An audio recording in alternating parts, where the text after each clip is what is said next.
in the morning. Welcome back to our channel on this beautiful day. We are absolutely thrilled to dive deep into the latest, heart-stopping developments unfolding in Genoa City. The corporate battlegrounds are heating up, and emotional stakes have never been higher for our favorite families.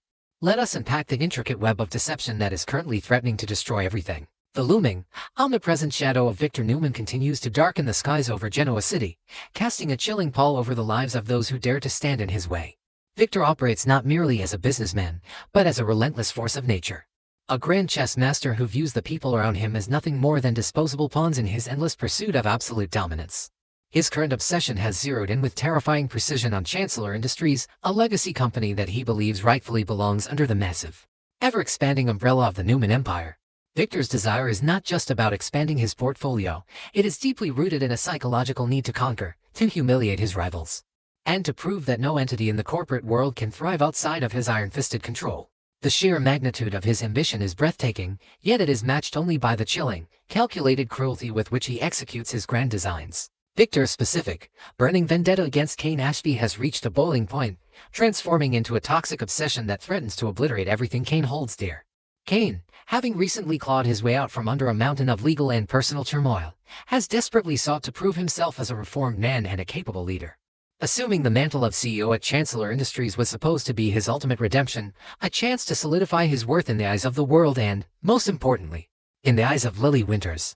However, Victor views Cain's ascension not as a triumph of the human spirit, but as an unacceptable insult to his own power. Victor cannot abide the thought of Cain succeeding where he believes a Newman should reign.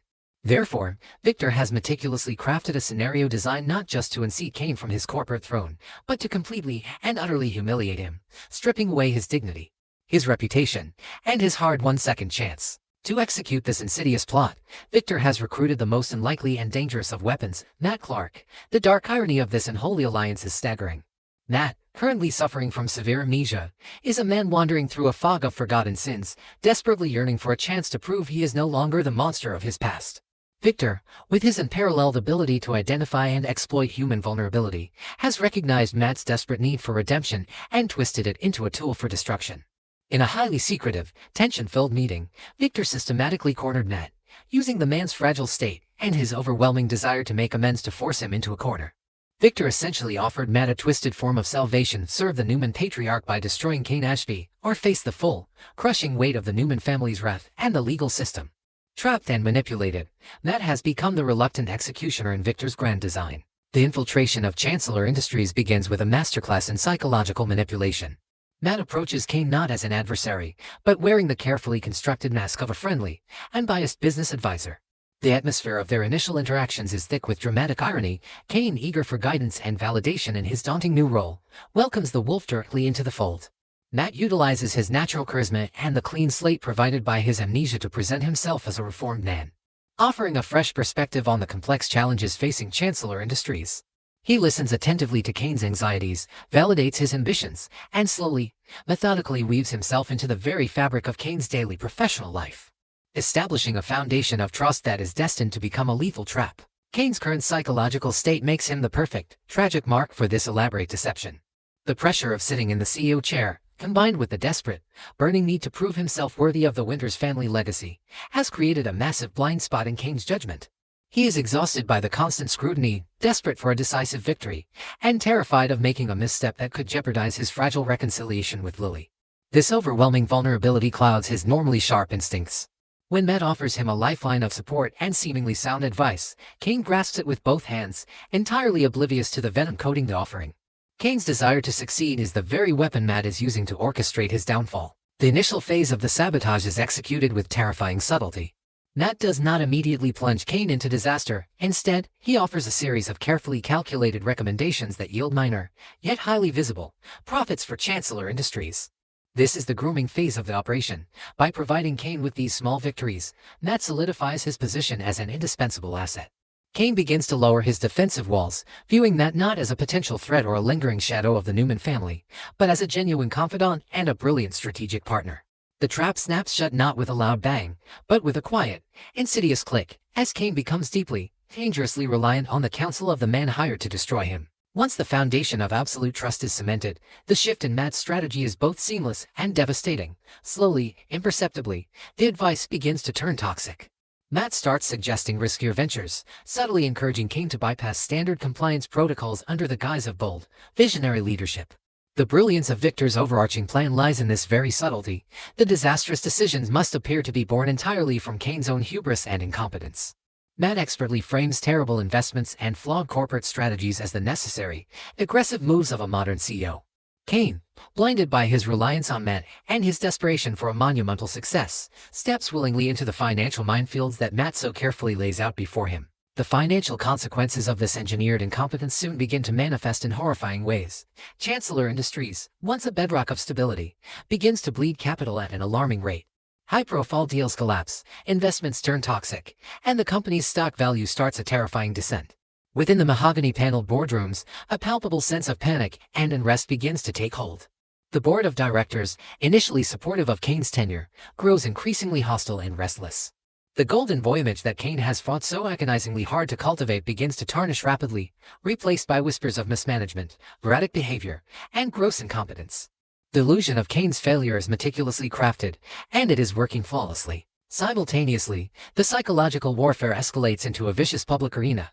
Acting on Victor's explicit, ruthless directives, Matt initiates a devastating media smear campaign. He begins to systematically leak highly distorted, damaging financial data and fabricated rumors to the press and to Chancellor's fiercest competitors. These leaks are designed to paint a horrifying picture of corruption and ethical bankruptcy at the highest levels of the company. The media frenzy that ensues is a nightmare of epic proportions, triggering intense public scrutiny and the terrifying prospect of internal audits. Kane is left reeling, desperately trying to extinguish fires that are being secretly stoked by the man standing right beside him, completely unaware that his trusted advisor is the arsonist. Watching this chaos unfold from within the corporate walls, Lily Winters is consumed by agonizing internal conflict. Chancellor Industries is not just a company to Lily, it is her family's blood, sweat, and legacy.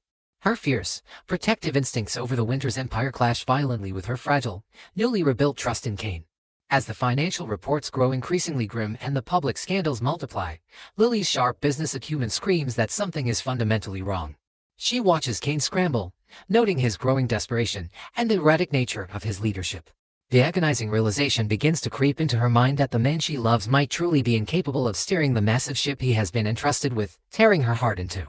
Lily's intense scrutiny eventually shifts from the failing numbers to the constant, overbearing presence of Matt Clark. Her intuition, honed by years of surviving Genoa City's corporate warfare, flares with warning signs. She observes the strange, almost parasitic dynamic between Kane and his new advisor.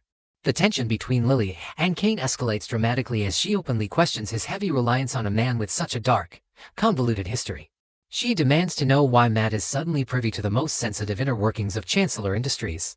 Her probing questions strike a nerve with Kane, who defensively doubles down on his trust in Matt, creating a painful, widening rift in their relationship just as Victor had hoped. Far removed from the corporate boardrooms, yet deeply connected to the darkness unfolding, Sharon Newman experiences a profound, visceral dread.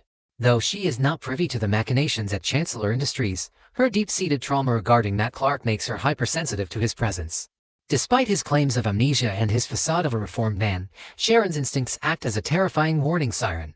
She senses a subtle, chilling shift in Matt's demeanor, or return of the cold, manipulative energy that once destroyed her life. Her psychological distress is palpable as she realizes with horrifying clarity that the old, dangerous Matt Clark is beginning to resurface, hiding in plain sight while orchestrating unseen horrors. As the crisis at Chancellor Industries reaches a fever pitch, Victor Newman tightens the noose. He applies immense, and forgiving pressure on Matt to deliver the final, fatal blow to Kane's career. The directive is clear: orchestrate a catastrophic, high-risk deal that will completely bankrupt Kane's remaining credibility and tank Chancellor's value-bound repair. Matt, feeling the crushing weight of Victor's threats, aggressively pushes Kane toward this ultimate disaster, framing it as the only possible salvation for the failing company.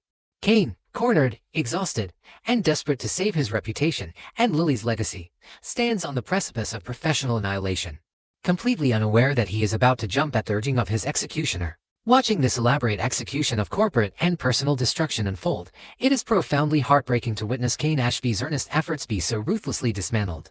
There is a deep, aching sadness in seeing a man who has fought so tirelessly to rebuild his life, to redeem his past mistakes, and to secure a future for his family, be unknowingly led to the slaughter.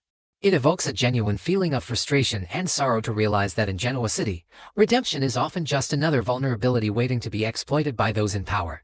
We feel a profound sense of injustice watching the Winters family legacy, something built with such passion and integrity, be used as a mere chessboard for Victor Newman's insatiable appetite for dominance.